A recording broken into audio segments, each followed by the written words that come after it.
हरियाणा के झज्जर में काले हिरण का शिकार किया था।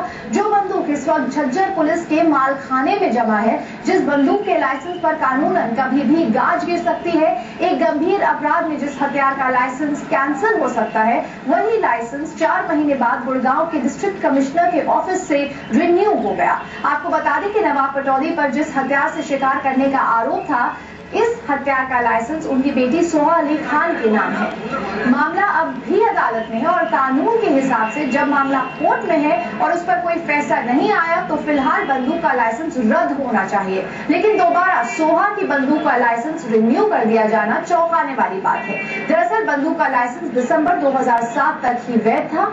इसे दोबारा रिन्यू कराने के लिए सोहा ने तमाम जरूरी जानकारियां छिपा ली या फिर प्रशासन की मिली भगत से उनके लाइसेंस का रिन्यूअल कर दिया गया, जो नवंबर 2008 तक वैध था। ये चौंकाने वाली खबर सामने आई animal right activist Naresh Kadian की सूचना के अधिकार के तहत मांगी गई जानकारी में।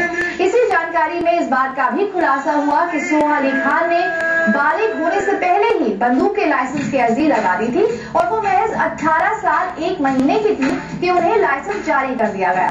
बहरहाल ये एक गंभीर मामला है और जानकारों की माने तो सोहा पर जानकारियां छिपाकर लाइसेंस रिन्यू कराने का आरोप के तहत कार्रवाई हो सकती है। ये उन्हीं की जिम्मेदारी थी कि वो लाइसेंस अथॉरिटी को सही जानकारियां उपलब्ध करवाएं। और कुछ देर पहले हमने इस मामले में animal right activist Naresh Kadian से फोन पर बात की। मैं कहता हूं कि मिसयूज ऑफ आर्म्स एक्ट के खिलाफ इसके खिलाफ कार्रवाई हो। जब नवाब पटौदी को पकड़ा गया था झज्जर में क्यों शिकार करते हुए, तो उस टाइम जो पुलिस इसकी जांच कर रही थी, उन्होंने फैक्ट कंसील किए, उन्होंने छुपाए तथ्य को। उन्होंने कहा कि भी पटौदी के पास रिटेनर है, पटौदी ऑफिशियली रिटेनर पटौदी 2000 में था और जब इसने 7/9/2005 को इसने अप्लाई किया सोहा अली खान ने रिन्यूअल लाइसेंस के लिए, तो उससे इसे 2 गलतियां की। एक तो इसने फैक्ट कंसील किए, पुलिस के पास गई जो डिस्ट्रिक्ट एडमिनिस्ट्रेशन था उसने इसका लाइसेंस रिन्यू कर दिया, जबकि एज पर रूल जो भी लाइसेंसिंग अथॉरिटी है, जो टीम था उस टाइम का जिसने इसका लाइसेंस रिन्यू किया, उसकी ड्यूटी पड़ती है कि वो असला को सामने लेके आता, उसका नंबर मिला था। और सोहा अली खान ने 2 इसमें गलत बातें की हैं। एक तो फैक्ट कंसील किए, दूसरा गवर्नमेंट अथॉरिटी को गुमराह किया, तीसरा उसका जो आर्म था उसका मिसयूज हुआ है क्राइम में जी। तो इनके तहत आईपीसी के ऑफेंस है, आर्म्स एक्ट है।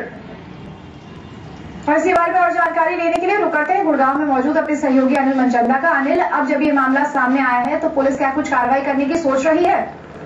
देखिए अंकुरिका, मैं आपको बताऊं 2005 में जो रिन्यू की भूमिका निभाई गई, इसमें पूरे प्रशासन की भूमिका संदिग्ध रही है, जिसमें अभी थोड़ी देर में ही deputy commissioner Gurgaon press conference करने जा रहे हैं और इसमें खुलासा करेंगे। जी अंकुरिका जी, तब सारे तथ्य सामने आएंगे कि किसकी मिली भगत से सोहा का ये लाइसेंस रिन्यू हुआ। इस पूरी जानकारी के लिए अनिल मनचंदा बहुत बहुत शुक्रिया।